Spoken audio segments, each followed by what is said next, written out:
మంచిది ప్రియులారా, కూడి వచ్చినటువంటి సహోదరులకి సహోదరిమణులకి మన ప్రభువును రక్షకుడైన ప్రభు యేసుక్రీస్తు వారి దివ్యమైన నామంలో మీ అందరికీ నా హృదయపూర్వక వందనాలు తెలియజేస్తున్నాను.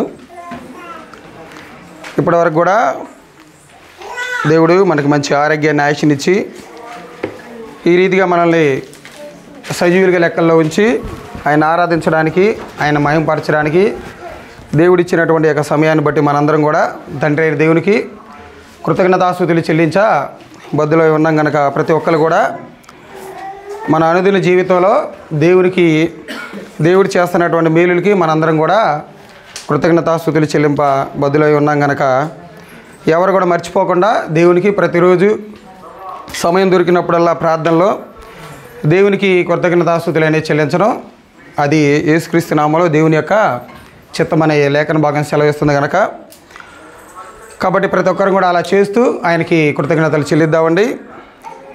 ఈరోజు కూడా మన జీవితాలకి, మన ఆత్మీయ జీవితాలకి అవసరమైనటువంటి కొన్ని మాటలు మనందరం కలిసి ధ్యానిద్దాం. ఏంటిది మన పాఠం పేరు? ఆత్మీయ జీవితంలో దశల వారి ఎదుగుదల ఎలా. సబ్ హెడ్డింగ్ ఏం పెట్టుకోవచ్చు అంటే, క్రైస్తవుడు ఈ 14 రకాల లక్షణాలని విసర్జించవలసిందేనా. అంటే ఆత్మీయ జీవితంలో మనం ముందుకి ఎదగాలంటే కొన్ని విసర్జించవలసినవి ఉన్నాయి, అలాగే మానుకోవలసినవి కూడా కొన్ని ఉన్నాయి, అలాగే రెండవదిగా చంపవలసినవి కూడా కొన్ని ఉన్నాయి. మన ఆత్మీయ జీవితంలో మనం ముందుకు వెళ్ళాలంటే విసర్జించవలసినవి ఉన్నాయి, అలాగే చంపవలసినటువంటి కొన్ని లక్షణాలు ఉన్నాయి, అలాగే పాటించవలసినవి అలాగే అలవర్చుకోవాల్సినటువంటి కొన్ని లక్షణాలు కూడా ఉన్నాయి. మరి ఏంటి ఆ లక్షణాలు ఏంటి అనేది మనందరం కూడా చూద్దాం. కామన్గా మనందరం రక్షణ పొందిన తర్వాత ఎవరుగా పిలువబడతాం అంటే మనందరం కూడా క్రైస్తవులుగా పిలువబడతాం. క్రైస్తవులుగా పిలువబడినటువంటి వారందరం కూడా మనం ఈ యొక్క దేశానికి, ఈ యొక్క ప్రాంతానికి చెందిన వారం అంటే కాదు. మనందరం ఎవరి వాక్యం సెలవిస్తుంది? మనందరం ఈ దేశంలో పరదేశులమును యాత్రికులమై ఉన్నామని పేతురు గారు ఒక మాట చెప్తున్నాడు. చూడండి ఒకసారి, పేతురు గారు రాసినటువంటి మొదటి పత్రిక, పేతురు గారు రాసినటువంటి మొదటి పత్రిక 2వ అధ్యాయం 11వ వచనం. ప్రియులారా, మీరు పరదేశులను యాత్రికులనై ఉన్నారు గనుక ఆత్మకు విరోధముగా పోరాడు శరీరాశలను విసర్జించి. చాలు. ఇక్కడ ఏమంటున్నాడంటే, మనందరం ఈ లోకంలో పరదేశులుగా ఉన్నాం, యాత్రికులుగా ఉన్నాం. ఈ పరదేశులు యాత్రికులుగా ఉన్నటువంటి మనందరికీ, శరీరాన్ని ధరించుకున్నటువంటి మనందరం కూడా శరీరంలో పుట్టేటువంటి కోరికలు మనం ఏం చేయాలంట? విసర్జించాలంట. శరీరాశలు మనం ఏం చేయాలి? విసర్జించాలి. ఆ విసర్జించాలంటే మనం ఏం చేయాలి? ఆ శరీరాశల్ని, ఎలాంటి శరీరాశలు మనకు వస్తూ ఉంటాయి, మనం వాటిని ఎలా విసర్జించాలి అనేది గురించి మనందరం తెలుసుకుందామండి. మన శరీరంలో కూడా కొన్ని వాటిని విసర్జించాలి. తెలుసా మీ అందరికీ? మన శరీరంలో ఉన్నటువంటి అవయవాల నుంచి కూడా కొన్నిటి మనం విసర్జించాలి. ఏంటి అవి? మీ అందరికీ తెలుసో లేదో. మూత్రపిండాలు ఉన్నాయి అనుకోండి, ఏమి రిలీజ్ చేసేది? అవి ఏవి వాటి నుంచి ఏమి విసర్జించాలి? మనం మూత్రాన్ని విసర్జించాలి, అవునా కదా? జీర్ణ వ్యవస్థ నుంచి మనం ఏమి విసర్జించాలి? మలాన్ని విసర్జించాలి, అవునా కదా? అలాగే మన యొక్క చర్మం నుంచి ఏం విసర్జించాలి? మనం చెమటని, స్వేదాన్ని విసర్జించాలి. మీకు కిడ్నీలు పాడైపోయినాయి అని ఒక ఇది వచ్చింది అనుకోండి, కిడ్నీలు పాడైపోయినాయి అనే లక్షణాలుగా ఇదిగో ఈ 3 కనపడతాయి అంట. ఏ 3 అంటే, మన శరీరంలో ఉన్నటువంటి ఈ మెయిన్ పార్ట్స్లో ఉన్నటువంటి కొన్నిటిని మనం విసర్జించకపోతే కిడ్నీలు పాడైనట్టుగా మనం ఆలోచించుకోవచ్చు అంట. ఏంటి? ఏమేమి విసర్జించాలి? మన శరీరంలో అవయవాలు ఉన్నటువంటి వాటిలో ఏంటిది? మొదటిగా మూత్రపిండాలు ఉండే అనుకోండి, ఈ మూత్రాన్ని విసర్జించాలి. తెలుసా లేదా? మూత్రాన్ని విసర్జించకపోతే కిడ్నీలు పాడైనట్టుగా చెప్తారంట. అలాగే జీర్ణ వ్యవస్థ ఉంది కదా, జీర్ణ వ్యవస్థ ద్వారా మనం తిన్నటువంటి వేస్ట్ ఉంటుంది కదా, ఆ వేస్ట్ ఏం చేయాలి? విసర్జించాలి, వదిలేయాలి. లేకపోతే అది కూడా ప్రమాదమే. అలాగే మన చర్మం ద్వారా వచ్చేటువంటి చెమటను కూడా ఏం చేయాలి? మన చర్మం ద్వారా వచ్చేటువంటి చెమటను కూడా పట్టాలి. చెమట పట్టకపోతే కూడా చాలా ప్రమాదం ఉందంట. ఇవన్నీ దేనికి దారితీస్తాయి అంటే మనలో ఉన్నటువంటి కొన్ని పార్ట్స్కి ఎఫెక్ట్ కొడతాయి అంట. అవి వాటిని మాత్రం విసర్జించకపోతే. అలాగే మన శరీరంలో ఉన్నటువంటి ఒక పార్ట్కి మాత్రమే చెమట పట్టదంట. ఏంటిదో తెలుసా? మన శరీరంలో ఉన్నటువంటి వాటికి ఒక పార్ట్కి చెమట పట్టదు. చెవులకి చెమట పట్టదంట. కానీ ప్రతి బాడీలో ఉన్నటువంటి ప్రతి పార్ట్కి కూడా ఏమైపోతుంది అంటే చెమట పట్టిద్ది. ఆ చెమట అనేది కూడా మనిషి ఏం చేయాలి? విసర్జించాలి. విసర్జించకపోతే ఏమైపోతాడంటే మనిషి మరణానికి పోయేటువంటి అవకాశం ఉంటుంది. ఈ మూడింటినంట మనిషి ఏం చేయాలంటే విసర్జించాలంట. అంటే మనిషి ఈ భూమి మీద తన మడుగులను సాగించాలంటే వీటన్నిటిని కూడా విసర్జించాలి. మరి ఆత్మపూర్ణులైనటువంటి మనందరం కూడా దేవుడు ఇస్తున్నటువంటి లోకానికి, ఈ లోకంలో మన పరదేశులు యాత్రికులై నడుస్తున్నటువంటి క్రమంలో మన ఆత్మ ద్వారా వచ్చేటువంటి వాటిని కూడా మనం ఏం చేయాలంటే కొన్నిటిని విసర్జించాలంట. వాటిని విసర్జిస్తేనే మన ఈ దేశంలో పరదేశులుగా యాత్రిగా నివసిస్తున్నటువంటి వారుగా పరిగణింపబడతాం. అలా కాకుండా మన పాత జీవితం ప్రకారం మనం జీవిస్తున్నాం అనుకోండి, అది సరైనటువంటి విధానం కాదని సెలవిస్తుంది. మరి ఎలా ఈ శరీరంలో వచ్చేటువంటి ఆత్మకు వ్యతిరేకంగా ఉన్నటువంటి ఈ శరీరం ద్వారా పారేటువంటి ఏమున్నాయంట కొన్ని లక్షణాలు చూపుతున్నాడు చూడండి. అక్కడే అదే 1 పేతురు పత్రిక 2వ అధ్యాయంలో మొదటి వచనం కాడ ఉంటుంది చూడండి. ప్రభువు దయాళుడని ప్రభువు దయాళుడని అంటే ఆత్మ సంబంధులు ప్రభువు దేవుడు దయాళుడని రుచి చూచి ఎరగాలంట. పాట కూడా ఉంది కదా, ఒక పాట ఉందా? తెలుసా మీ అందరికీ? రుచి ఊచి ఎరిగి తిని యెహోవా ఉత్తముడనియు ఉందా పాట? మరి దేవుడు దయాళుడని మనం రుచి చూడాలంటే మన జీవితంలో మన శరీరంలో వచ్చేటువంటి కొన్ని లక్షణాలు ఉన్నాయంట. ఆ లక్షణాలను మనం విసర్జిస్తేనే మనం ఆయన్ని రుచి చూసినట్టుగా, ఆయన్ని దయాళుడని ఎరిగినట్టుగా మనం ఆలోచించవచ్చు. ఏమని చెప్పాడు చూడండి, ఏమన్నాడు కింద? ఒకసారి లెక్క పెట్టుకోండి అన్నీ. మనం ఈరోజు మొత్తం కూడా మన క్రైస్తవ జీవితంలో మనం ఎన్ని లక్షణాలను మనం విసర్జించాలి అని వాటిని మీరు లెక్కేసుకోండి. ఒక లక్షణం గురించి ఈరోజు మనం ఆలోచించడానికి ప్రయత్నం చేద్దాం. సమస్తమైన దుష్టత్వమును, సమస్తమైన కపటమును, వేషధారణను, అసూయను, సమస్త దూషణ మాటలు మాని. అదిగో చూడండి ఎన్ని ఉన్నాయి మొత్తం ఇక్కడ? 5 లక్షణాలు ఉన్నాయి. గుర్తుపెట్టుకోండి. ఎన్ని లక్షణాలు? 5 లక్షణాలు ఉన్నాయి. ఈ 5 లక్షణాలను కూడా మనిషి ఏం చేయాలంటే విసర్జించాలంట తన క్రైస్తవ జీవితంలో కొనసాగేటువంటి వ్యక్తి. ఇంకా ఏమంటున్నాడు చూడండి కింద 3వ వచనంలో కూడా, క్రొత్తగా జన్మించిన శిశువును పోలిన వారై నిర్మలమైన వాక్యమును పాల వలన రక్షణ విషయములు ఎదుగు నిమిత్తము ఏ పాలను?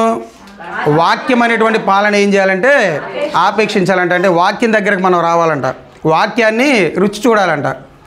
అప్పుడు ఈ వాక్యం దగ్గరికి వచ్చినప్పుడు, వాక్యాన్ని రుచి చూసినప్పుడు మనకి దేవుడు ఎంత గొప్పవాడో మనకు తెలుస్తుంది. దేవుడు కూడా, క్రీస్తు వారు కూడా బైబిల్ గ్రంథంలో కొన్ని మాటని మనం అర్థం చేసుకోవడానికి భౌతికంగా కనిపించేటువంటి వాటిని తీసుకొని మనకి ఎగ్జాంపుల్గా చెప్తాడు. అవునా కదా? ఇక్కడ ఏం చెప్పాడంటే పాలని దేంతో కంపేర్ చేశాడు? వాక్యంతో కంపేర్ చేశాడు. అలాగే ఇంకా ఇలా రకరకాలైనటువంటి వాటితో కంపేర్ చేసి చెప్పినటువంటి విషయాలు ఉన్నాయా లేదా మనకి బైబిల్ గ్రంథంలో? వేటిని తీసుకున్నాడు? గింజలను తీసుకుంటాడు. అవునా కదా? విత్తనాలు తీసుకుంటాడు. ఇంకా ఏం తీసుకుంటాడు? పక్షులను తీసుకుంటాడు. ఇంకా కొన్ని జీవరాశుల్ని. ఇంకా వీటిని తీసుకుంటాడంటే రొట్టెలను తీసుకుంటాడు, చేపలను తీసుకుంటాడు, వలలను తీసుకుంటాడు. వీటన్నిటిని తీసుకుని ప్రభువారు ఏం చెప్తారంటే శిష్యులకు కానివ్వండి, అక్కడ ఉన్నటువంటి ప్రజలకు కానివ్వండి, వీటి ద్వారా పరలోక రాజ్యపు మర్మాలని చెప్తూ ఉంటాడు. కొన్నిసార్లు అంటాడు కూడా, భౌతిక సంబంధమైనటువంటి వాటిని మీరు అర్థం చేసుకోలేని వాళ్ళు ఆత్మ సంబంధమైనటువంటి వాటిని మీరు ఏ రకంగా అర్థం చేసుకుంటారని కొన్ని మాటలు హెచ్చరిస్తా కూడా చెప్తూ ఉంటాడు. కాబట్టి ఈ వచనాన్ని బట్టి మనం ఆలోచించాల్సింది ఏంటంటే, దేవుడు దయాళుడని రుచి చూడాలంటే మనం ఎలా ఉండాలంటే పాల దగ్గరకు రావాలంటే. ఏ పాల దగ్గరికి? వాక్యమైనటువంటి పాల దగ్గరకు కూడా. ఇప్పుడు కడుపులో ఉన్నటువంటి బిడ్డ బయటకు వచ్చిన తర్వాత పాలు తాగుతాడు, లోపల ఉన్నప్పుడు తాగుతాడా? అంటే కడుపులో ఉన్నటువంటి బిడ్డ కూడా ఏం చేయాలంటే కొన్ని విసర్జించి బయటికి రావాలి. విసర్జించడం అంటే తన తల్లి కడుపులో నుంచి బయటికి రావాలి. బయటకు వచ్చినప్పుడే ఆ పాలన ఏం చేయగలడు? తల్లి పాలనే తాగలడు. లోపల ఉన్నప్పుడు తాగలడా? నీ లోపల ఉంటే తాగుతాను బయటికి రానంటే కుదరదు. కానీ లోపల ఉన్నప్పుడు దేని ద్వారా బిడ్డకి ఆహారం అందిద్దంటే పేగు ఉంటుంది కదా, జరాయువు అని ఉంటుంది కదా, ఆ జరాయువు ద్వారా ఏమైపోద్ది అంటే ఆహారం అనేది బిడ్డకి అందించబడుతూ ఉంటుంది. కాబట్టి బిడ్డ బయటకు వచ్చిన తర్వాత మాత్రమే ఆ పాలన ఏం చేయగలడు? అతను ఆపేక్షించగలడు. కాబట్టి మనం కూడా దేవుని యొక్క వాక్యమైనటువంటి ఆ పాలన తాగాలంటే మనం ఇక్కడ ఉన్నటువంటి లక్షణాలు ఏం చేయాలి? మనం విసర్జించాలి. కాబట్టి వీటిని మానేవా? వీటిని మానితే మన కన్ఫామ్గా దేవుడు దయాళుడని మనం రుచి చూసినట్టే, దేవుడు ఆయన యొక్క వాక్యాన్ని కూడా మనం రుచి చూసినట్టే. ఇంకా కొన్ని వచనాలు చూద్దాం. చూడండి, మనం విసర్జించవలసినటువంటి కొన్ని లక్షణాలు ఇంకా చూద్దాం. రోమపత్రిక 13వ అధ్యాయం, రోమపత్రిక 13వ అధ్యాయం 12వ వచనం. రాత్రి చాలా గడిచి పగలు సమీపముగా ఉన్నది కనుక మనము ఇదిగో ఇంకొక లక్షణం చెప్పాడు ఇక్కడ. మనం విసర్జించవలసినటువంటి వాటిలో ఇంకొక లక్షణం ఏంటిదంట? అంధకార క్రియలు ఉన్నాయంట. ఇక్కడ అంధకార క్రియలు ఏం చేయాలంట? మనం విసర్జించాలంట. ఈ అంధకార క్రియలు అనేది ఏంటిదో మన క్లారిటీగా కొరింథీ పత్రికలో చెప్తాడు. చూడండి, కొరింథీలకు రాసినటువంటి 2వ పత్రిక 4:2. కొరింథీలకు రాసినటువంటి 2వ పత్రిక 4:2.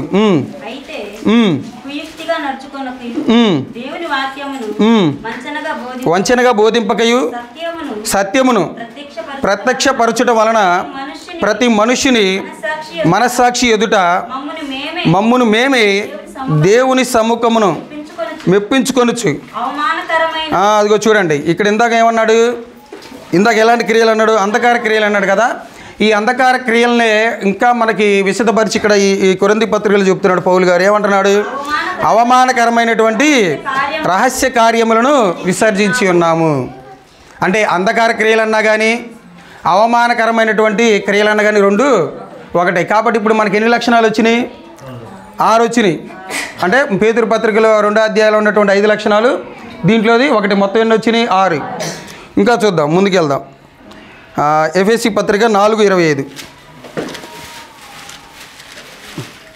ఎఫెసీ పత్రిక 4:25.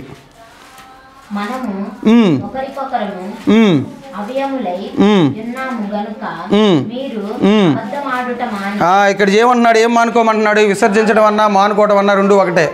కాబట్టి ఇక్కడ కూడా ఏమంటున్నాడంటే అబద్ధం ఆడడం ఏం చేయాలంటే క్రైస్తవుడు మానుకోవాలంటే. ఇక్కడ ఇది కూడా ఇంకొక లక్షణం. తర్వాత 7 అయినాయి. ఇంకా తర్వాత 31లో కూడా ఉంది చూడండి. ఇంకా 4:31లో కూడా కొన్ని ఉన్నాయి. సమస్తమైన ద్వేషము, కోపము, క్రోధము, అల్లరి, దూషణ, సకలమైన దుష్టత్వమును. ఇక్కడ మనకి మొదటి పేతురు పత్రికలో 2వ అధ్యాయంలో వచ్చినటువంటి లక్షణాలు ఇక్కడ కూడా కొన్ని వచ్చినాయి. ఏంటి అంటే అవి సమస్తమైన ద్వేషం వచ్చింది, సమస్తమైన దుష్టత్వం ఇక్కడ 2 వచ్చినాయి. ఇక్కడ కోపం అన్నా క్రోధం అన్నా రెండు ఒకటే. అక్కడ గుర్తుపెట్టుకోండి, కోపం అన్నా కానీ క్రోధం అన్నా కానీ. కాబట్టి ఎఫెసీ పత్రిక 4:31లో కొత్తగా వచ్చినటువంటి లక్షణాలు ఏంటి అంట? కొత్తగా వచ్చినటువంటి లక్షణాలు ఏంటి? కోపము, క్రోధం ఒకటి, అల్లరి ఒకటి, దూషణ ఒకటి. కాబట్టి ఎన్ని వచ్చినాయి? మొత్తం 3. ఇప్పుడు ఎన్నైనాయి? మొత్తం 7 1 3 10 లక్షణాలు వచ్చినాయి. త్వరగా ముందుకెళ్దాం. ఇంకొక లక్షణాన్ని కూడా మనం విసర్జించవలసినటువంటి లక్షణాలు ఇంకా చెప్తున్నాడు చూడండి. తిమోతి గారు రాసినటువంటి మొదటి పత్రిక 4:7. తిమోతి గారు రాసినటువంటి మొదటి పత్రిక 4:7. అపవిత్రములైన ముసలమ్మ ముచ్చటలను విసర్జించి. ఇంకా క్రైస్తవుడు ఏం విసర్జించాలంటే ముసలమ్మ ముచ్చట్లను కూడా ఏం చేయాలంట? విసర్జించాలంట. అవును. తర్వాత మొదటి తిమోతి పత్రిక 6:11లో కూడా ఒక మాట ఉంటుంది. 6:11లో దైవజనుడా నీవైతే వేటిని విసర్జించాలి? పైన 10వ వచనంలో ఉంటుంది. ఎందుకనగా ధనాపేక్ష అనేది కూడా ఏంటిది? క్రైస్తవుడు విసర్జించవలసినటువంటి ఒక లక్షణమే. అది కూడా గుర్తుపెట్టి. ఇప్పుడు మొత్తం ఎన్ని అయినాయి? 11 12 అయినాయి. 12 లక్షణాలు. మంచిది. 2వ తిమోతికి రాసిన పత్రిక, తిమోతి గారు రాసినటువంటి 2వ పత్రిక 2:23. కొంచెం రెఫరెన్స్లు ఎక్కువ ఉంటే ఏమనుకో మాకండి. 23 23 2:23. నేర్పులేని మూడుల వితర్కములు జగడములను పుట్టించునని ఎరిగి అట్టి వాటిని విసర్జించుము. ఈ యొక్క మూడులైన వితర్కముల గురించి ఇంకా స్పష్టంగా మనకి తీతు పత్రికలో 3:10 అంటాడు చూడండి. తీతు పత్రిక 3:10 కూడా ఉంటుంది. 3:10 ఏముంటుంది? మతభేదములు కలిగించు మనుష్యునికి 1-2 మార్లు బుద్ధి చెప్పిన తర్వాత వానిని విసర్జించుము అనగా మూడులైన వితర్కములు అన్నా కానీ మతభేదములు కలిగించుడు అన్నా కానీ రెండు ఒకటే. ఇప్పుడు ఎన్ని అయినాయి? మొత్తం 13 లక్షణాలు అయినాయి. 13 అయినాయి కదా. చివరిగా ఇంకొక లక్షణాన్ని చూసుకొని మనం ముందుకెళ్దాం. తీతు గారు రాసిన పత్రికలోనే 2:12 ఉంటుంది చూడండి. తీతు గారు రాసిన పత్రిక భక్తిహీనతను ఇహలోక సంబంధమైన దురాశలను విసర్జించి. ఇప్పుడు దీంట్లో ఎన్ని వచ్చినాయి? మొత్తం ఎన్ని వచ్చినాయి అంటే 14, 15 వచ్చి ఉంటాయి చూడండి. అవునా కదా? ఏదైనా కానీ ఇప్పుడు ఈ 14 లక్షణాలను మనం విసర్జించిన వాళ్ళం అనుకోండి, కన్ఫామ్గా మనం దేవుడు ప్రభువుని దయాళుడని మనం రుచి చూసి ఎరిగి ఉన్న వాళ్ళమే. కాబట్టి ప్రతి ఒక్క క్రైస్తవుడు కూడా వీటిని విసర్జించేటువంటి ఆవశ్యకత చాలా ఎక్కువగా ఉంది. వీటిని విసర్జించకపోతే ఇంకా మనం పాల దగ్గరకు రానట్టే, వాక్యమైనటువంటి పాల దగ్గరికి ఇంకా మనం రావట్టే. కాబట్టి దేవుడు ఏమంటాడో తెలుసా? బైబిల్ గ్రంథంలో ప్రాచీన పురుషుడు ప్రాచీన స్వభావం అంటాడు. తెలుసా? ప్రాచీన స్వభావం అంటే ఏంటి? దేవుడిలోకి రాకముందా లేకపోతే దేవుడిలోకి వచ్చిన తర్వాత? దేవుడిలోకి రాకముందు ఉన్నటువంటి జీవితాన్ని దేవుడు ఏమన్నాడంటే ప్రాచీన స్వభావం అన్నాడు, ప్రాచీన పురుషుడు అన్నాడు.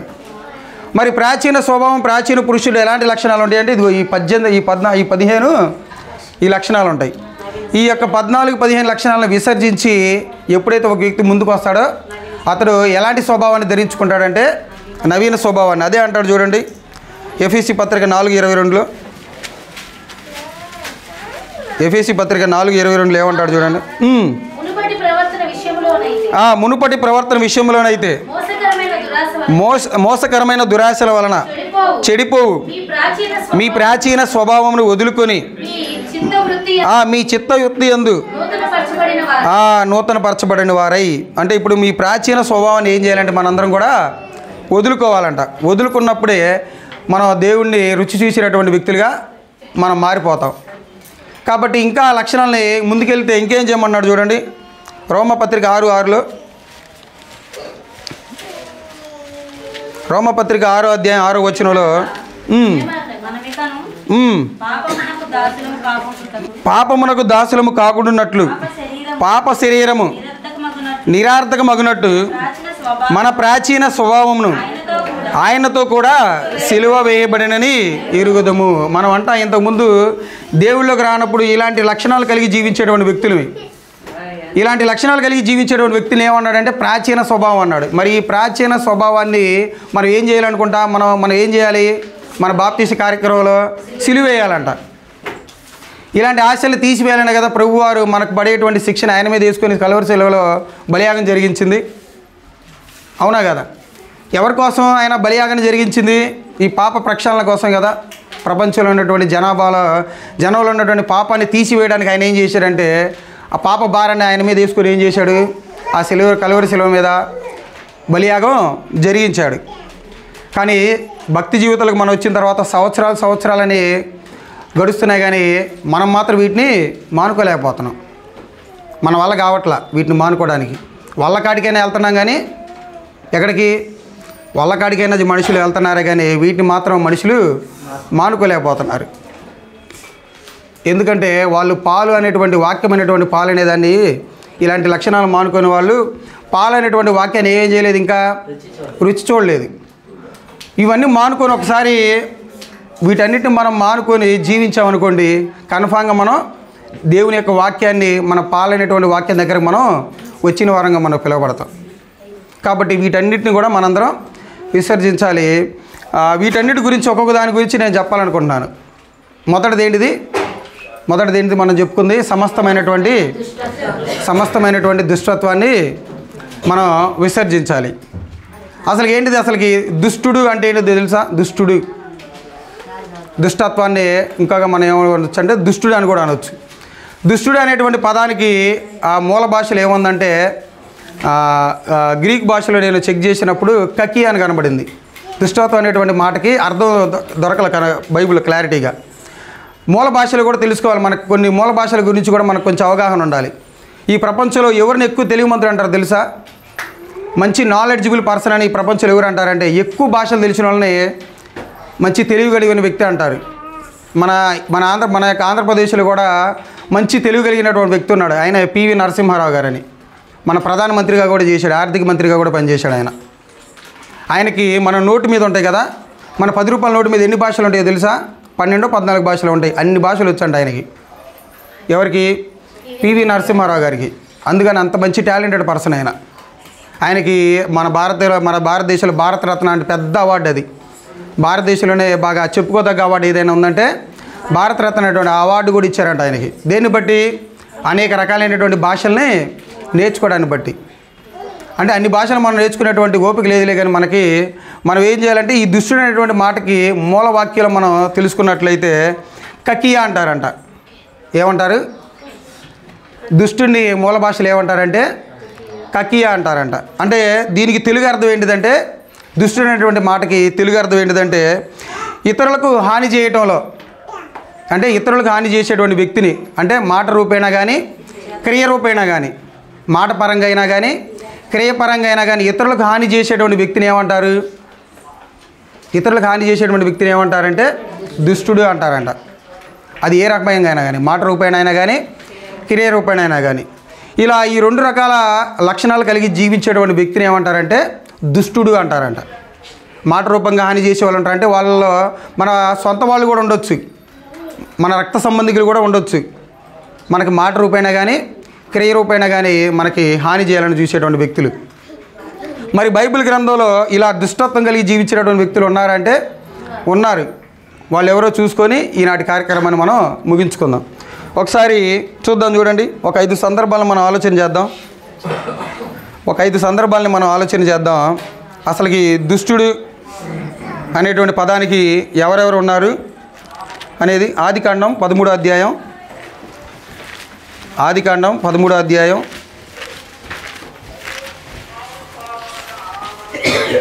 ఆదికాండం 13వ అధ్యాయం 13వ వచనంలో సొదొమ మనుషులు దుష్టులను. ఎవరంట ఇక్కడ? సొదొమ మనుషులు ఎవరంట? దుష్టులంట. దేన్ని బట్టి వాళ్ళకి అంత దుష్టత్వం వచ్చింది? దేన్ని బట్టి వాళ్ళు అంత ఆ రకమైనటువంటి దేవునికి అసహ్యకరంగా వాళ్ళు జీవించారు అంటే వాళ్ళు ఏం చేశారంటే దేవుడికి నచ్చనటువంటి కార్యాలని జరిగించారు. ఇతరులకి హాని కలిగించేటువంటి విషయాలు చేయటం వల్ల వాళ్ళు ఏమైపోయారంటే దుష్టులుగా మారిపోయారు. మరి వాళ్ళు చేసినటువంటి దుష్టత్వం ఏంటిది? ఇక్కడే ఉండిద్దంటే దేవుని వాక్యం అనేది కొంత అచ్చట కొంత ఇచ్చట. అంటే ఒక చాట చెప్పబడిన వాక్యం ఇంకో చాట దగ్గర దాని పక్కనే ఉండదు, వేరే చోట కూడా ఉంటుంది. ఒకసారి చూద్దాం, చూడండి వాళ్ళు చేసినటువంటి దుష్టత్వం ఏంటిదో. యెహెజ్కేలు గ్రంథం 16వ అధ్యాయం. ఆ సొదొమ మనుషులు చేసినటువంటి దుష్టత్వం ఏదో మనం ఆలోచన చేద్దాం. యెహెజ్కేలు గ్రంథం 16వ అధ్యాయం 49వ వచనంలో వాళ్ళు జరిగించినటువంటి దుష్టత్వాన్ని గురించి ఆలోచన చేద్దాం. నీ చెల్లెలైన సొదొమ చేసిన దోషం ఏదనగా దానికిని దాని కుమార్తెలకును కలిగిన గర్వమును ఆహార సమృద్ధియు నిర్విచారమైన సుఖస్థితియు.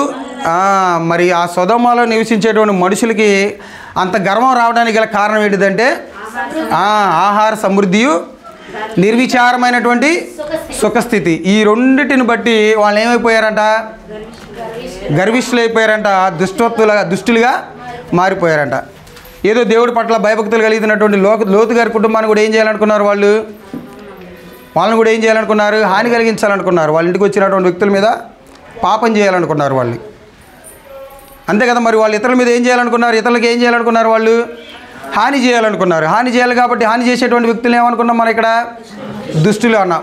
అసలు ఏ రకంగా వచ్చింది వాళ్ళకి ఆ దుష్టత్వం అనేదంటే వాళ్ళకి ఎలాంటి సమృద్ధి ఉంది అక్కడ? ఆహార సమృద్ధి అనేది ఎక్కువ. ఆహారం అనేది ఏంటంటే కోట్లగా ఉందంట వాళ్ళకి. అలాగే నిర్విచారమైనటువంటి సుఖస్థితి, అసలు విచారమే లేనటువంటి జీవితాన్ని గడుపుతున్నారంట. ఈ 2 లక్షణాలను బట్టి ఒక వ్యక్తి ఎలాగ మారిపోవచ్చు అంటే దుష్టుడిగా మారిపోవచ్చు. ఎప్పుడు కూడా మనం ఈ రెండింటిని మనం ఎప్పుడు కూడా మన ఆత్మీయ జీవితాలు కోరుకోకూడదు. మనకి దీనికి ఆదర్శంగా బైబిల్ గ్రంథాలు ఎవరు కనపడతారంటే సొలొమోను గారు కనపడతారు. అవునా కదా? ఆయన ప్రార్థనలు జ్ఞాపకం చేసుకుంటాడు. ఏమని?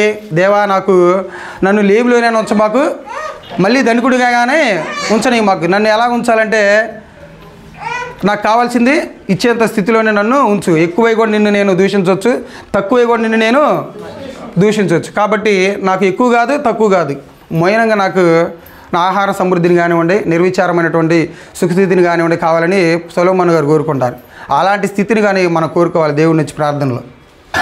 ఒకవేళ దేవుడు మనకి ఎక్కువైంది అనుకోండి, మనకు వచ్చేటువంటి ఆహార సమృద్ధి కూడా మనకి ఎక్కువైంది అనుకోండి, మనం ఏమైపోవచ్చు? సొదొమ మనుషులకు కావచ్చు మనం కూడా. అలాగే నిర్విచారమైనటువంటి సుఖస్థితి ఉందనుకోండి, అలాగే విచారమే లేదు ఒక మనిషి జీవితంలో, ఎప్పుడు ఆనందం, సంతోషం అలా ఉన్న ఆ స్థితిలో ఉన్నా కానీ మనిషి ఏమైపోవచ్చు అంటే దుష్టుడిగా మారిపోవచ్చు. కడుపు నిండిన వాడంట, సామెత చెబుతారు పెద్దవాళ్ళు, కడుపు నిండిన వాడంట తేనె పట్టును కూడా ఏం చేస్తారంట? తొక్కి వేస్తారంట. తేనె పట్టు కూడా ఎలా కనబడిద్ది అంటే వాడికి చిన్నదానిలా కనబడిద్ది. దేన్ని బట్టి? కడుపు నిండిన దాన్ని బట్టి. అంతే కదా? స్వీటుల్లోనే తేనెని ఏమంటారంటే రారాజు అంటారు. తేనె పలుకుల్లోనే తేనెని ఏమంటారంటే రారాజు అంటారు. అంటే పుట్టిన పిల్లలకు కూడా పడతారంట. అప్పుడే జన్మించినటువంటి పిల్లలకు కూడా ఏమిస్తారంటే తేనె పెడతారండి. ఎందుకంటే అంత శ్రేష్టమైందంట తేనె. ఆ తేనెని కూడా తొక్కేసేటువంటి గర్వం వచ్చిందంట మనిషికి. దేన్ని బట్టి? ఆహార సమృద్ధిని బట్టి, నిర్విచారమైనటువంటి సుఖస్థితిని బట్టి. ఈ 2 లక్షణాలు మనిషిని దుష్టులుగా మార్చేస్తుంది. ఎదురుగా ఎంత వాడు కనపడ్డా కానీ కళ్ళు నెత్తికెక్కుద్ది కానీ కిందకి రావు. కాబట్టి ఒక క్రైస్తవుడు ఈ దుష్టత్వం ఉన్నటువంటి ఈ లక్షణాలు ఏం చేయాలంటే మానుకోవాలి. అవునా కదా? తర్వాత ఇంకొక సందర్భాన్ని ఆలోచన చేద్దాం. చూడండి, సంఖ్యాకాండం 16:26. సంఖ్యాకాండంలో 16:26 ఒక మాట ఉంటుంది. సంఖ్యాకాండం 16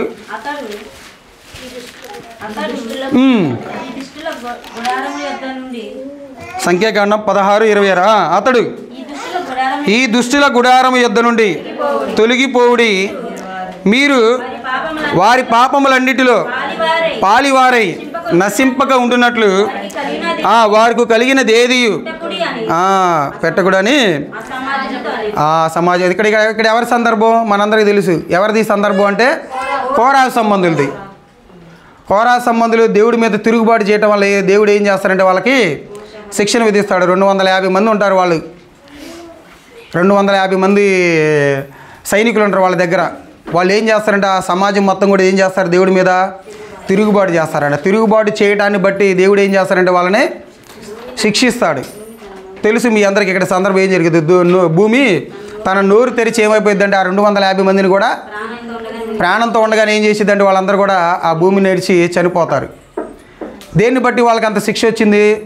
దేవుడి మీద తిరుగుబాటు చేసే వాళ్ళని కూడా ఇక్కడ దేవుడు ఏమని చెప్పాడంటే దుష్టులుగా ఇచ్చాడు. ఇప్పుడు ఒకసారి మనం లెక్కేసుకుని మనం ఎన్నిసార్లు చేసి ఉంటాం దేవుడి మీద తిరుగుబాటు? మన చిన్న చిన్న వాటిలో కూడా దేవుడి మీద తిరుగుబాటు చేస్తాం. ఏంటిదంటే ఇందాక సహోదరులు చెప్పినట్టు కానీ ఆరాధన విషయంలో కూడా మనం టైం పెట్టుకున్నటువంటి ఆ టయానికి మనం రాలేకపోవడం కూడా దేవుడి మీద తిరుగుబాటు చేసినట్టే. 10ల సంఖ్యలో మనకి ఎక్స్పీరియన్స్ ఉంది.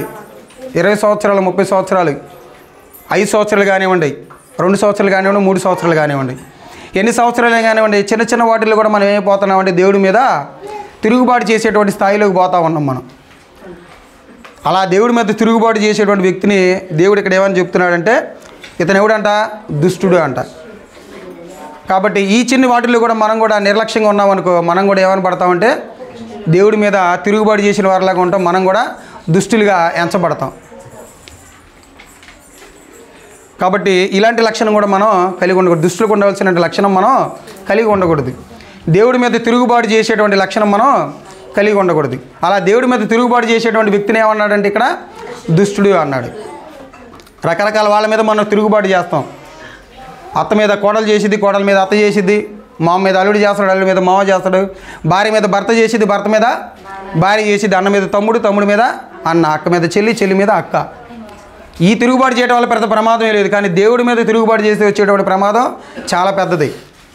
అది మనం ఊహించలేనటువంటి స్థాయిలోకి వెళ్ళిపోవచ్చు.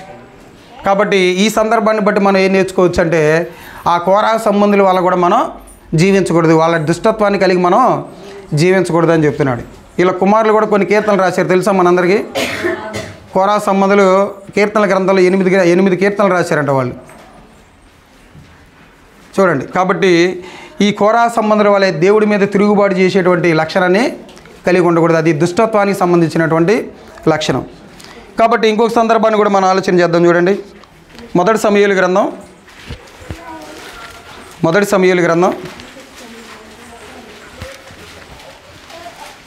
25:25. అమ్మ అర్థమవుతుందా? అర్థమవుతుంది అందరికీ? నీరసంగా ఉన్నారా? మొదటి సమూయేలు 25:25. దుష్టుడైన ఈ నాబాలును లక్ష్య పెట్టవద్దు, అతని పేరు అతని గుణములను ఏం చెప్తుందంట? అతని పేరు అతని యొక్క లక్షణముని సూచిస్తుందంట. ఇప్పుడు ఇక్కడ ఎవరిని దుష్టుడిగా చెప్పబడ్డాడు? ఇక్కడ నాబాలు గారు చేసినటువంటి దుష్టత్వం ఏంటిది? కృతజ్ఞత లేని భావాన్ని కలిగి జీవించడమే దుష్టుడి యొక్క మరొక లక్షణం కూడా. ఇక్కడ నాబాలు గారు ఎలాంటి లక్షణం కలిగి ఉన్నాడంటే కృతజ్ఞత లేనటువంటి లక్షణం. ఇంతకుముందు నాబాలు గారి యొక్క పశు సంపద అనేది దావీదు గారి యొక్క ఆధీనంలో ఉన్నప్పుడు వాళ్ళు దాన్ని చాలా చక్కగా కాపాడారు. ఆయన సంపదను ఎలాంటి ప్రమాదం జరగకుండా చాలా బాగా కాపాడారు. అలాంటి సమయంలో దావీదు గారు కూడా ఒకనొకప్పుడు ఏమైపోతారంటే ఒంటరివాడైపోయి ఆహారం లేనటువంటి స్థితిలోకి పడిపోతాడు. పడిపోయినప్పుడు దావీదు గారు ఎవరి సహాయాన్ని కోరుకుంటాడు? నాబాల్ దగ్గరికి వెళ్ళి మనకు కొంత ఆహారాన్ని తీసుకురాని పంపించినప్పుడు ఏం చేస్తాడు? అతని మీద వాళ్ళ మీద ఏం చేస్తాడంటే చాలా కోపంగా ప్రవర్తిస్తాడు, తన కోపాగ్నిని చూపిస్తాడు. అతను ఎవడు? దావీదు. రాజులు స్థానాన్ని కోల్పోయినటువంటి వ్యక్తులు చాలామందిని చూశాడు. ఇతను ఎవరు? నా కింద పనికిరానటువంటి వ్యక్తి అని వాళ్ళని దూషించి అక్కడ పంపించేసరికి దావీదు గారికి ఏమొచ్చింది? కోపం వచ్చింది. కోపం రాగానే ఆయన తన సైన్యాన్ని తీసుకొని చంపడానికి వెళ్ళినప్పుడు ఎవరు కాపాడిద్ది అంటే తన యొక్క భర్తని తన భార్యే కాపాడిద్ది. అంటే దీన్ని బట్టి మనం ఏం అర్థం చేసుకోవాలంటే కృతజ్ఞత లేనటువంటి వ్యక్తి కూడా ఏమైనా దేవుడి దృష్టిలో ఎలా పోల్చబడతాడంటే దుష్టుడిగా పోల్చబడతాడు. అవునా కదా? అతను చేసింది ఏంటిది? దావీదు గారు అతని ముందు విషయంలో నాబాలుకి మంచిదే చేశాడు. తనకు సహాయం చేసినటువంటి వ్యక్తికి దావీదు గారు ఏమనుకుంటాడంటే తనకు కూడా సహాయం చేస్తాడు అనుకున్నాడు. కానీ ఏమైపోయాడు? అతను కృతజ్ఞతాహీనుడైపోయాడు. ఆ కృతజ్ఞతాహీనుడైపోవటం వల్ల ఇతను కూడా ఎలా మారిపోయాడంటే దుష్టుడిగా మారిపోయాడు. అవునా కదా? కాబట్టి మనం కూడా చాలామందికి ఏం చేస్తూ ఉంటాం? అప్పులు ఇస్తూ ఉంటాం. కొంతమంది వ్యక్తులకు అప్పులు ఇస్తూ ఉంటాం. అప్పు ఇచ్చినప్పుడు ఎమ్మడే తిరిగి ఇచ్చిన వాళ్ళు ఉంటారా? ఉండరు. అప్పు తీసుకున్నప్పుడు తీసుకున్న వ్యక్తి సంతోషంగా ఉంటాడా? ఇచ్చేటప్పుడు సంతోషంగా ఉంటాడా? తీసుకునేటప్పుడు ఆ తీసుకున్న వ్యక్తి చాలా సంతోషంగా ఉంటాడు. ఇచ్చేటప్పుడు ఎలా ఇస్తాడు తెలుసా? ఎలా ఇస్తాడు?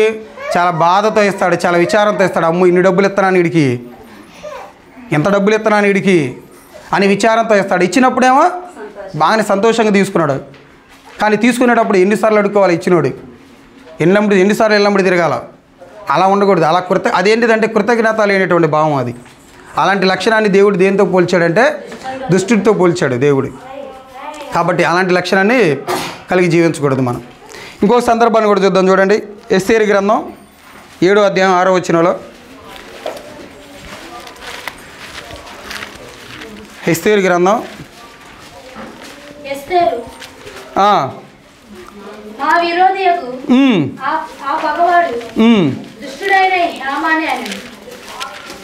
అమ్మా ఒక నిమిషం మళ్ళీ. మా విరోధియగు పగవాడు దుష్టుడైన ఈ హామానే అనును. ఇక్కడ సందర్భం ఏంటిది?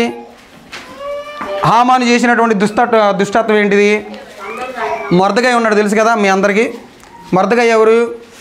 ఎస్తేరు గారి యొక్క పిన్నానా అంటారు, బాబాయ్ అంటారు కదా. తన బాబాయి తన తండ్రిలాగా ఆ ఎస్తేరు గారిని ఏం చేసుకుంటూ వస్తాడు? పోషించుకుంటూ వస్తున్నటువంటి సమయంలో ఏంటిదంటే యూదులకు ఒక ఆచారం ఉన్నది. దేవుడి ఆజ్ఞించాడు ఏంటిదంటే నాకు తప్పితే ఎవరికి కూడా నమస్కరించకూడదు అంటాడు. కానీ హామాను వచ్చినప్పుడు ఏం చేస్తారంటే మొర్దెకై గారు ఆయనకు వంగి నమస్కరించబోయేసరికి హామానికి ఏమైద్ది? చాలా కోపం వచ్చిద్ది. వంగనటువంటి ఇతన్ని బట్టి కాకుండా ఆ యూదా సామ్రాజ్యం మొత్తాన్ని ఏం చేయాలనుకుంటాడు? ఉరిశిక్ష వేయాలనుకుంటాడు. ఉరి శిక్ష వేయాలనుకుని వాళ్ళ కోసం వేసినటువంటి ఉరికి ఎవరు పాలైపోతాడో ఎస్తేరు గారి వల్ల అతను వేసుకున్నటువంటి ఉరికి అతనే పాత్రుడైపోతాడు. అంటే ఎవరు తీసుకున్నటువంటి గుంతలో వాడే పడిపోతాడు. చిన్న పొరపాటే కదా, చిన్న పొరపాటును కూడా క్షమించలేకపోవడం కూడా అది దుష్టుని యొక్క లక్షణమే. చిన్న పొరపాటే కదా ఇది. వంగి నమస్కారం చేయకపోవడం పెద్ద తప్పు, అది క్షమించడం తప్పు అది కాదు కదా. కాబట్టి ఈ చిన్న పొరపాటును కూడా దాన్ని ఎలా చూశాడంటే హామాను భూతద్దాలు పెట్టి చూసేసరికి ఇతనికి యూదులకు వేయాల్సినటువంటి ఉరికి ఎవరు ఎక్కాడు? హామాను ఎక్కాడు. తన కుమారులు కూడా చనిపోతారు. 12 మంది కుమారులు కూడా ఏమైపోతారంటే అక్కడ ఆ ఉరికి చనిపోతాడు. ఇది కూడా ఒక దుష్టుడి యొక్క లక్షణమే. అంటే చిన్న పొరపాటును కూడా ఏం చేయాలనుకుంటాడంటే పెద్ద దానిలోకి చూపిస్తూ ఉంటారు. ఇప్పుడు కూడా చూడండి, సమాజంలో ఒక వ్యక్తి చిన్న తప్పు చేశారనుకోండి, దాన్ని ఎలా చూపిస్తారో తెలుసా? పెద్ద భూతద్దలే చేసి చూపిస్తారు, సినిమా తెరే చూపిస్తారు, చూసారు అట్లా చూపిస్తారు. అలాంటి చూపించేవాడిని ఎలా ఉన్నాడంటే ఇక్కడ దేవుడు దుష్టుడు అన్నాడు. అలా చిన్న తప్పును కూడా పెద్ద తప్పులుగా చేసి చూపించేవాడిని ఏమన్నాడంటే దుష్టుడు అన్నాడు. అది ఆ తప్పుని చిన్న బయటికి తీసుకొచ్చి అందరూ గోల్ చేసినటువంటి అవసరం లేదు. అవసరత లేనటువంటి ఆ తప్పును కూడా ఏం చేయాలనుకుంటాడంటే ఇతనికి ఆ వ్యక్తి అంటే నచ్చడు కాబట్టి అతను ఎలాగైనా కానీ గోల్ చేయాలి, అతను ఎలాగైనా కానీ ఇళ్ళముడిలో వాళ్ళందరూ అతని గురించి అందరికీ తెలియజేయాలని చాటింపు వేసేటువంటి రకాలు ఉంటారు. అలాంటి వ్యక్తుల్ని దేవుడు ఏమన్నాడంటే ఇక్కడ దుష్టుడు అన్నాడు. చిన్న పొరపాటును కూడా పెద్ద దానిలాగా చూపించేటువంటి వ్యక్తిని దుష్టుడు అన్నాడు. ఈ హామాను చాలామంది వ్యక్తుల్లో ఇప్పటికి కూడా నివసిస్తూనే ఉన్నాడు. అవునా కాదు? మీకు తెలుసో తెలియదు. చిన్న వాటిని కూడా ఇల్లు తిరిగి చెబుతూ ఉంటారు. అలాంటి వ్యక్తుల్ని ఇక్కడ బైబిల్ గ్రంథంలో ఏమంటుందంటే అది స్త్రీ అయినా కానీ పురుషుడైనా కానీ అలాంటి వ్యక్తుల్ని దుష్టుడు లేకపోతే దుష్టురాలు అంటున్నారు. కాబట్టి ఇంకొక సందర్భాన్ని కూడా చూద్దాం. మనం చూడండి, ఇంకొక సందర్భాన్ని చూద్దాం. నిర్గమకాండము 23వ అధ్యాయం 1వ వచనం.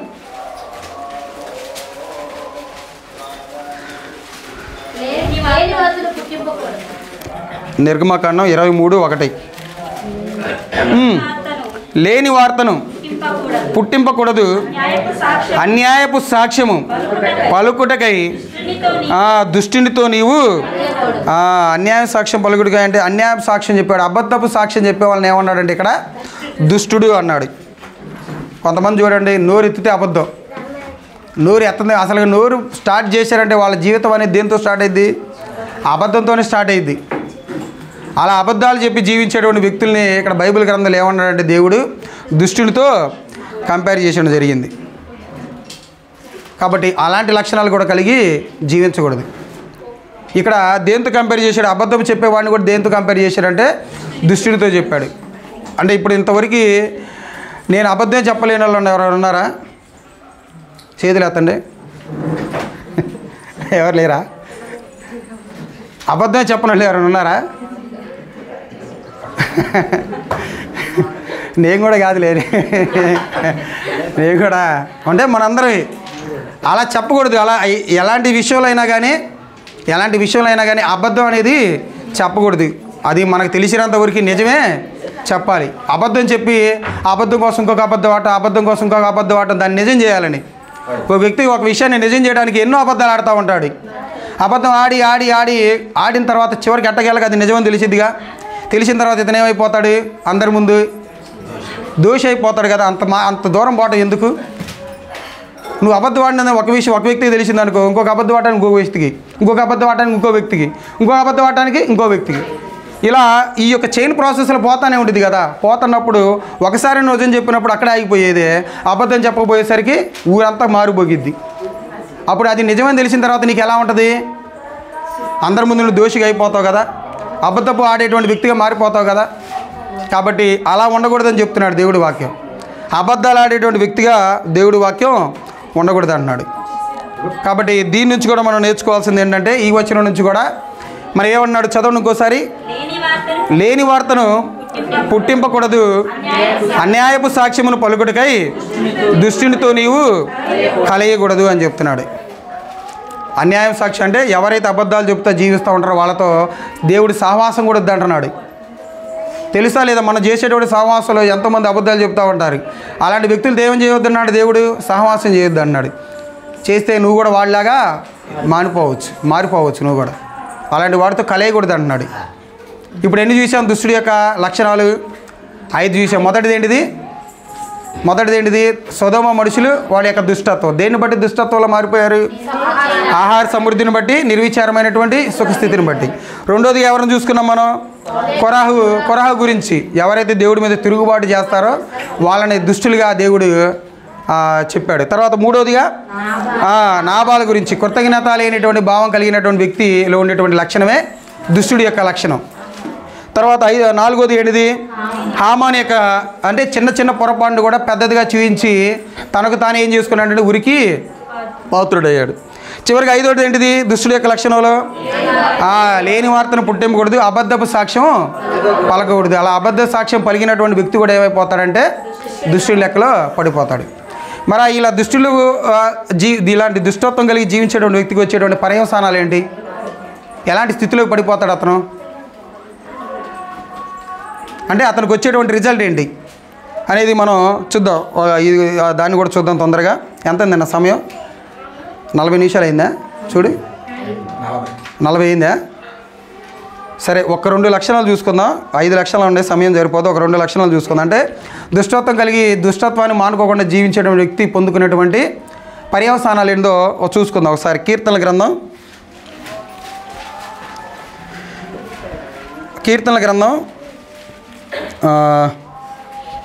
9వ అధ్యాయం 16వ వచనంలో ఒక మాట ఉంటుంది చూడండి. కీర్తనల గ్రంథం 9వ అధ్యాయం 16వ వచనం. 9:16. దుష్టులు ఫస్ట్ కాడ నుంచి చదవండి. యెహోవా ప్రత్యక్షమాయెను, ఆయన తీర్పు తీర్చి ఉన్నాడు. దుష్టులు తాము చేసుకునే దానిలో చిక్కి ఉన్నారు. ఇప్పుడు హామాను ఏం చేసుకున్నాడు? తాను చేసుకున్న దాంట్లో తానేమైపోయాడు? పడిపోయాడు. అంతే. మనం కూడా ఇలాంటి లక్షణాలు కొనసాగిస్తా జీవించామనుకోండి, మనం కూడా మనం చేసేటువంటి దాంట్లోనే దుష్టత్వంలో మనం కూడా దాంట్లో పడిపోయి దేవునికి ఉగ్రతకు పాలేటువంటి అవకాశం ఉంటుంది. కాబట్టి ఇది కూడా ఒకటి. తర్వాతగా 10వ అధ్యాయం 4వ వచనంలో కూడా ఒక మాట ఉంటుంది చూడండి. 10:4లో కూడా దుష్టులు పొగరెక్కి యెహోవా విచారణ చేయడను కొందరు దేవుడు లేడని వారు ఎల్లప్పుడూ కూడా దుష్టులు ఎలా చేస్తారంటే దేవుడు లేడులే, ఎవరు లేరులే, మన ఇష్టానుసారమైనటువంటి మన జీవితాన్ని జీవించవచ్చు, ఉన్నదే కదా ఈ యొక్క జీవితం, ఎంజాయ్ చేద్దాం రాజా అనుకుంటూ ఉంటారు. అలా ఉండకూడదు. అలా ఉన్నప్పుడు ఏం జరిగిద్ది అంటున్నాడంటే అలాంటి వ్యక్తులు ఎలా ఉంటారంటే వాళ్ళు పొగరెక్కి జీవిస్తారంట వాళ్ళు. అలాగే కదా ఇప్పుడు కొరాహు సంబంధాలు కూడా అలానే కదా పొగరెక్కి జీవించారు వాళ్ళు. దేవుడు లేడు ఎవరు లేదనుకొని మోషే దేవుని యొక్క ప్రవక్త మీద తిరిగేసరికి ఏం జరిగింది? భూమి నేర విడిచి అక్కడ ఉన్నటువంటి మొత్తాన్ని కూడా ఏం చేసిందంటే మింగివేసింది. కాబట్టి ఇదండి ఇప్పటివరకు మనం మాట్లాడుకున్నటువంటి మొత్తం మాటలు కూడా దుష్టత్వానికి సంబంధించినటువంటి దుష్టుడు ప్రేరేపణ కలిగి జీవించేటువంటి లక్షణాలు, ఆ దుష్టత్వం కలిగి జీవించేటువంటి వచ్చేటువంటి పర్యవసానాలు ఇవి. కాబట్టి ఇప్పటిదాకా ఈ 14 లక్షణాలు మనం చదువుకుంది ఒకదాని గురించే. మిగతా వాడి గురించి కూడా నాకు అవకాశం వచ్చినప్పుడు నేను చెప్పడానికి ప్రయత్నం చేస్తాను. ఇప్పటిదాకా వాక్యం ఉన్నటువంటి మీ అందరికి కూడా నా హృదయపూర్వక వందనాలు తెలియజేస్తూ నా మాటలు ముగిస్తున్నాను. మీ అందరికి వందనాలు.